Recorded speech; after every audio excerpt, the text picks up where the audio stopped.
وہ اس طرح تھا کہ کل وہ میاں کی براڈ پہ نا وہ میری بات چل رہی تھی، اس پہ نا وہ 7373 والی حدیث پہ نا جو مرزا صاحب نے لکھا ہوا ہے نا، اس میں میری بات چل رہی تھی تو وہ بات جا کے وہاں رک گئی. فی الحال تو خط پوری نہیں ہو سکی. وہ مباحثہ لدھیانہ پہ جہاں مرزا صاحب نے کہا ہوا ہے یہ میرا اجتہادی امر تھا. ہاں میں کر لوں. ہاں جی تو اس پہ وہی وہ الطاف صاحب شروع ہو گئے کہ یہ جی اجتہادی امر تھا تو حضور پاک صلی اللہ علیہ وسلم نے بھی اجتہاد کیا. پہلے وہ ناصر صاحب نے تھوڑی سی بات کی وہی والی وہ جہاں حضور پاک صلی اللہ علیہ وسلم کو خواب آیا. خیر اس کو سمجھ لگ گئی کہ وہ غلط تھوڑی سی بات اور کر رہے تھے کہ حضور پاک صلی اللہ علیہ وسلم نے یہ خواب جو ان کو آیا تھا ہجرت سے پہلے وہ انہوں نے صحابہ کو بتا دیا. تو لیکن وہ بعد میں جب میں نے ان کو تھوڑا سا بتایا مطلب روک لیا تو اجرا کی تو وہ سمجھ گئے تھے بات کے بعد یہ ٹھیک نہیں ہے. خیر اس کے بعد وہ الطاف صاحب نے میرے ساتھ وہ بات کی وہ صلح حدیبیہ والی. اس کو تھوڑا سا اگر ایکسپلین کر دیں تو کیونکہ وہ میں نے اس کے ساتھ کسی دن بات کر لینی ہے اس موضوع پہ نا.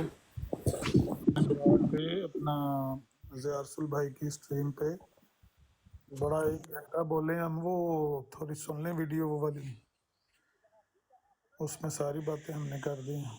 ٹھیک ہے. وہ بابر مہر بھائی نے کی ہے اپلوڈ؟ ضیاء بھائی کے چینل پہ پڑی ہے کل رات والی جو اسٹریم تھی. مختصر بات یہ ہے، ٹائم تو کافی میں اٹھنے لگا تھا. نبی علیہ الصلوۃ والسلام جب سے مکہ سے ہجرت کر کے مدینہ آئے نا، غور سے بات سن لیں یا ریکارڈ کر لیں. 1 منٹ دیں میں ریکارڈ کرتا ہوں. 1 منٹ رکو.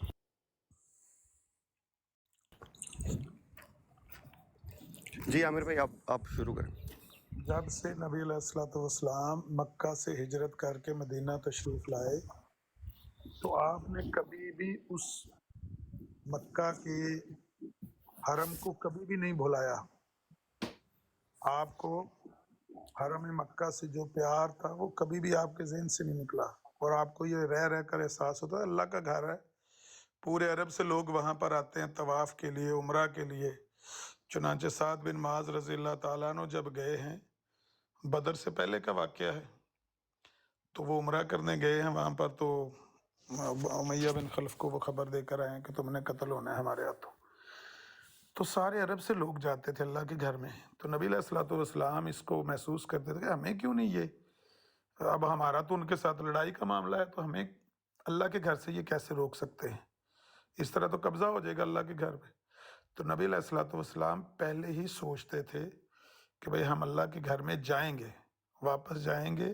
اب مدینہ نئے نئے آئے تو وہاں کے جو انصاری صحابہ تھے ان کے ساتھ ظاہر ہے ذہنی ہم آہنگی پیدا کرتے کرتے، اور جس طرح انصار اور مہاجرین کو آپ نے بھائی بھائی بنایا ہے اور ان کے درمیان جو معاہدہ ہوا ہے، پھر وہاں پر یہودی اور عیسائی تھے ان کے ساتھ جو معاہدے ہوئے، اس کے بعد نبی علیہ الصلوۃ والسلام نے ارادہ کیا کہ ہم اللہ کے گھر جائیں گے، اللہ کے گھر کا طواف کریں گے، عمرہ کریں گے، حج کریں گے. اگرچہ مشرکین مکہ اس کو برا جانے یا اچھا جانے. جب نبی علیہ الصلوۃ والسلام نے ارادہ فرما لیا، صحابہ سے آپ نے گفتگو کی کہ ہم اللہ کے گھر جانا چاہتے ہیں طواف کے لیے، عمرہ کے لیے، حج کے لیے، تو صحابہ بڑے خوش ہوئے. اس کے بعد ایک واقعہ آتا ہے خواب کا. نبی علیہ الصلوۃ والسلام نے ایک دن صبح کی نماز کے بعد صحابہ کو اپنا خواب سنایا کہ میں نے آج رات کو خواب میں دیکھا ہے کہ میں اپنے صحابہ کے ساتھ خانہ کعبہ کا طواف کر رہا ہوں. اب صحابہ اور زیادہ خوش ہوئے کہ پھر تو موجیں ہی ہو گئی ہیں، اللہ کے نبی کا خواب ہے اور نبی علیہ الصلوۃ والسلام پہلے بھی ارادہ رکھتے ہیں تو چلو ودیع ہو گیا. لیکن تبری میں لکھا ہوا ہے کہ یہ خواب نبی علیہ الصلوۃ والسلام کو حدیبیہ کے مقام پر جا کر آیا ہے. تفسیر ابن کثیر وغیرہ میں مدینہ میں اس کا ذکر ہے کہ مدینہ میں سفر پر نکلنے سے پہلے آپ کو خواب آیا ہے، اور آپ نے خواب میں صحابہ کے ساتھ دیکھا کہ میں طواف کعبہ کر رہا ہوں. لیکن نبی علیہ الصلوۃ والسلام نے کبھی بھی زندگی میں اس خواب کی بنا پر سفر کرنے کا ذکر نہیں کیا، نہ آپ نے کہا کہ اس خواب کی وجہ سے اللہ تعالیٰ نے مجھے خبر دے دیا تو چلو چلیے مکے. اس طرح کی بات کوئی نہیں ہے. خواب ارادے کے بعد آیا ہے.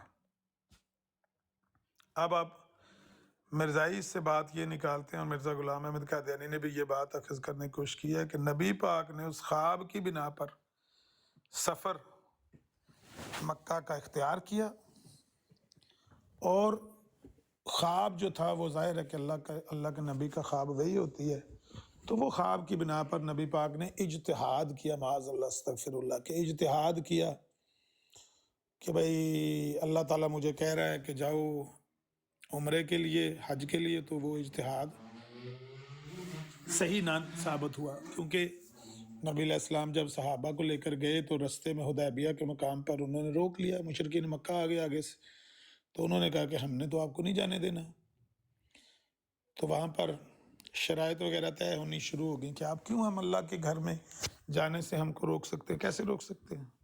تو اصل تو یہ نبی علیہ الصلوۃ والسلام کی حکمت عملی تھی کہ ہم بغیر ہتھیاروں کے اللہ کے گھر کا طواف کرنے کے لیے جب جائیں گے تو اگر یہ ہمیں روکیں گے تو ان کے سر میں جوتے ماریں گے سارے اہل عرب، کیونکہ قبائلی نظام تھا، تو دیگر جو قبائل عرب میں رہتے ہیں وہ سارے ان کو برا بھلا کہیں گے کہ بھئی اللہ کے گھر پہ تم نے قبضہ کیا ہو، تم مافیا ہو، تم کیا ہو کہ اللہ کے گھر میں لوگوں کو روکتے ہو، طواف کے لیے نہیں آنے دیتے۔ اس لیے یہ تو اس حکمت عملی کی وجہ سے نبی علیہ الصلوۃ والسلام نے بغیر ہتھیاروں کے صحابہ کو کہا قربانی کے جانور لے لیں اور ہتھیار نہ ساتھ لے کر چلیں، ہم اللہ کے گھر کے طواف کے لیے جا رہے ہیں، ہم کوئی لڑائی لڑنے جا رہے ہیں۔ تو جب وہاں گئے ہیں تو وہاں حدیبیہ کے مقام پر انہوں نے روکا ہے، تو اب دیگر قبائل، وہاں تو گفتگو شروع ہو گئی، ڈائلاگ شروع ہو گئے، تو دیگر قبائل کا ان کے اوپر پریشر بڑھنا شروع ہوا کہ آپ کیوں روک رہے ہیں لوگوں کو اللہ کے گھر میں آنے سے۔ تو پھر وہ وہاں کچھ گیو اینڈ ٹیک کرنے لگے مشرکین مکہ، اور انہوں نے کچھ شرائط پیش کی، تو شرائط میں کیونکہ وہ اگر دیکھا جائے دور کی نظر سے تو شرائط میں وہ بات تو ساری مسلمانوں کے حق میں اس لحاظ سے تھی کہ ایک دفعہ مشرکین مکہ جو ہیں وہ تسلیم کر لیں مسلمانوں کے وجود کو کہ ان کی الگ آئیڈینٹی ہے، ان کا الگ وجود ہے، یہ اگلے سال آئیں اپنے اللہ کے گھر کا طواف کریں، ہم ان کو نہیں روکیں گے۔ اسی طرح سے ان کے دین میں جو بندے جاتے ہیں اب ان کے لیے بھی، حالانکہ وہ بظاہر تو شرط بڑی کڑی تھی کہ اگر کوئی بندہ مکہ سے اسلام قبول کر کے مدینہ آئے گا اس کو واپس کر دیا جائے گا، لیکن اگر مدینہ سے کوئی اسلام کو چھوڑ کے مکہ جاتا ہے تو اس کو واپس نہیں کیا، یہ سب سے بڑی کڑی شرط یہ تھی۔ تو یہ صحابہ کو بڑی بات تکلیف دہ تھی کہ ایک تو ہمیں روک لیا کہ اللہ کے گھر بھی نہیں جانے دے رہے، دوسری یہ جو شرطیں ہیں یہ بڑی کڑی ہیں۔ حضرت عمر رضی اللہ تعالیٰ عنہ نے آ کے نبی علیہ السلام سے عرض کی، پہلے تو سیدنا صدیق اکبر کی طرف گئے تو انہوں نے کہا کہ عمر نبی کی بات پر اعتراض نہیں کرتے، جو بات نبی پاک کر رہے ہیں ان کو کرنے دو۔ لیکن حضرت عمر تھوڑے جذباتی تھے، وہ نبی علیہ السلام کے پاس گئے اور کہنے لگے یا رسول اللہ آپ اللہ کے سچے نبی نہیں ہیں؟ تو آپ نے فرمایا کیوں نہیں ہوں؟ تو انہوں نے کہا یا رسول اللہ پھر آپ ان کی اتنی کڑی شرطیں کیوں مان رہے ہیں؟ ہم اتنی کڑی شرطیں ان کی کیوں مان رہے ہیں؟ تو نبی علیہ السلام نے کہا میں وہ کر رہا ہوں جو مجھے اللہ تعالیٰ حکم دے رہا ہے۔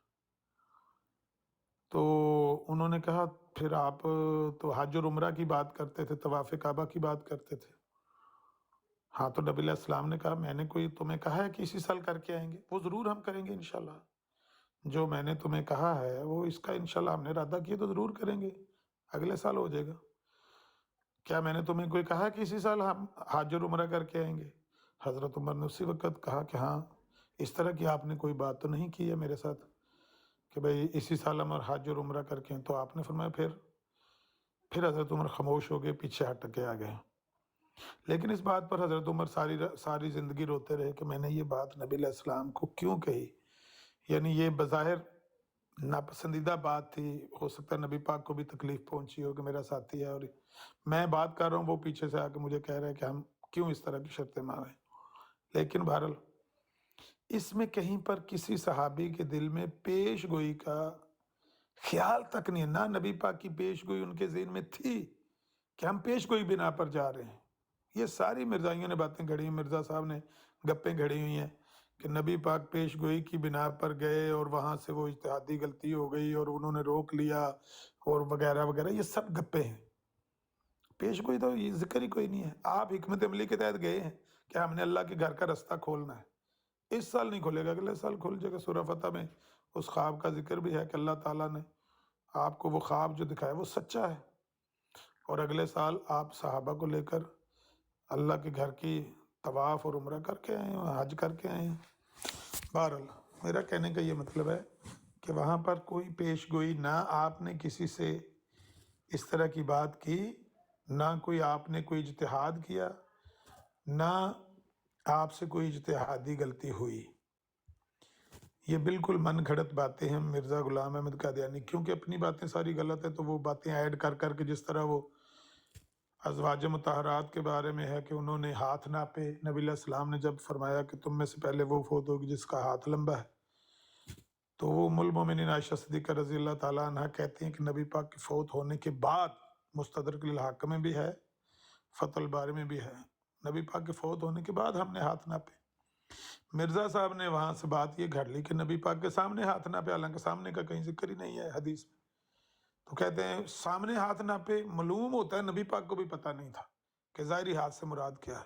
مطلب کس قسم کی لغو بات اور لغو استدلال ہے، لچر، بیہودہ، کہ نبی پاک کے سامنے ہاتھ ناپے۔ پہلے تو یہ جھوٹ ہے،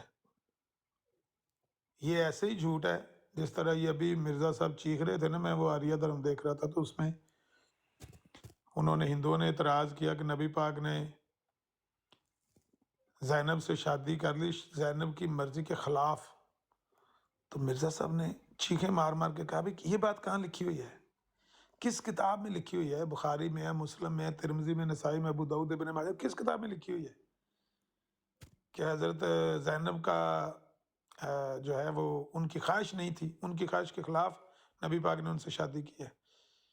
مطلب ہماری پوری تاریخ میں اس طرح کی بات نہیں لکھی ہوئی، کسی حدیث کی کتاب میں یہ بات نہیں لکھی جو تم بکواس کرو۔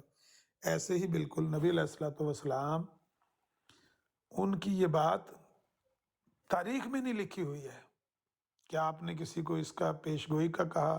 ہاں، وہ میں ہاتھ کے لمبے ہونے کی بات کر رہا تھا کہ کسی حدیث کی کتاب میں نہیں لکھا ہوا کہ امہات المومنین نے نبی پاک کے سامنے ہاتھ ناپے، لیکن مرزا صاحب نے پہلے تو یہ جھوٹ بولا کہ نبی پاک کے سامنے ہاتھ ناپے، پھر اس سے یہ استدلال غلط نکالا کہ کیونکہ سامنے ہاتھ ناپے تو نبی پاک کو بھی نہیں پتا چلا۔ سمجھ یہی آتی ہے کہ نبی پاک کو بھی نہیں پتا چلا کہ لمبے ہاتھوں سے مراد کیا ہے۔ پھر نبی پاک وہی بیان کر رہے ہیں اور نبی پاک کو پتہ نہیں کہ اس کا وحی کا کیا مطلب ہے۔ لا حول ولا قوت الا باللہ۔ یہ اپنی نبوت کی طرح کی پچھلے نبیوں کی نبوت کو گھڑتے ہیں۔ تو بالکل اسی طرح سے وہ بات بھی نبی پاک نے کبھی نہیں کی کسی سے کہ لو بھائی مجھے اللہ تعالیٰ نے خبر دی ہے کہ اسی سال حج ہوگا، اسی سال عمرہ ہوگا، بالکل نہیں۔ آپ نے خواب بیان کیا صحابہ کے سامنے، اور خواب کی بھی کوئی تعبیر نہیں بیان کی۔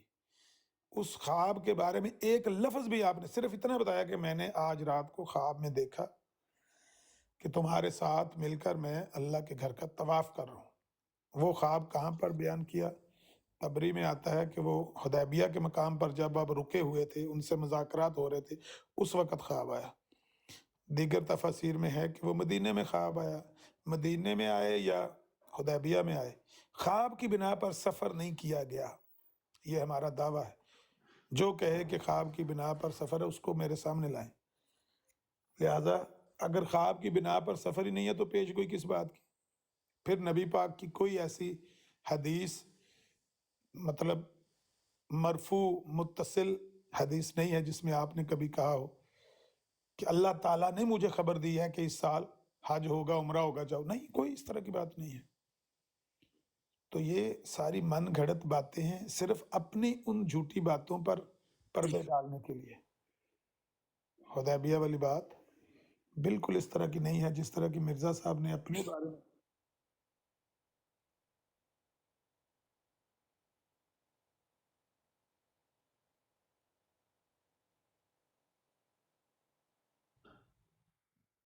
ہاں، چلائیں چلائیں، کس کی بات ہے؟ کس کی؟ بابر بھائی کس کی آواز ہے یہ؟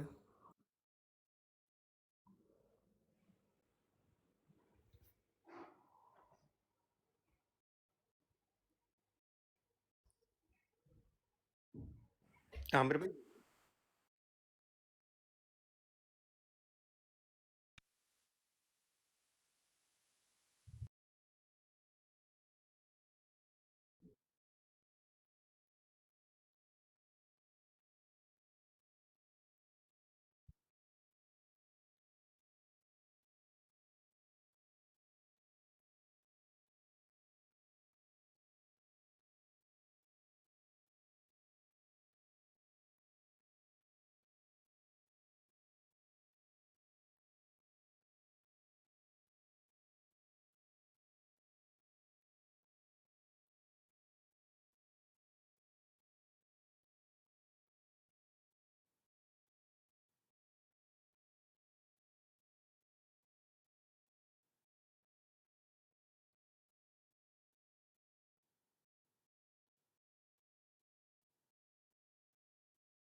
ہاں یہ بندہ جو ہے نا یہ تو آپ کو پتہ ہی ہے، الطاف جو ہے یہ تو مکمل طور پہ ملحد ہے، شاطمیت سے بھی باز نہیں آتا، تو اس کے ساتھ تو خیر کیا بات کرنی ہے، لیکن یہ دو تین ڈاکٹر باتیں صاحب نو چکو کیوں ਵਿਚਾਰਿਆਂ ਨੂੰ ਤੁਸੀਂ ਤੰਗ ਕਰਦੇ ਹੋ ਮਰਨ ਦਿਓ, ਜਿਹੜਾ ਮਰਦਾ ਮੈਂ ਚੱਲਿਆ ਆਪਣਾ ਵੜਾ ਸਾਹਿਬ ਤੁਹਾਡੇ ਕੋਲ ਤੇ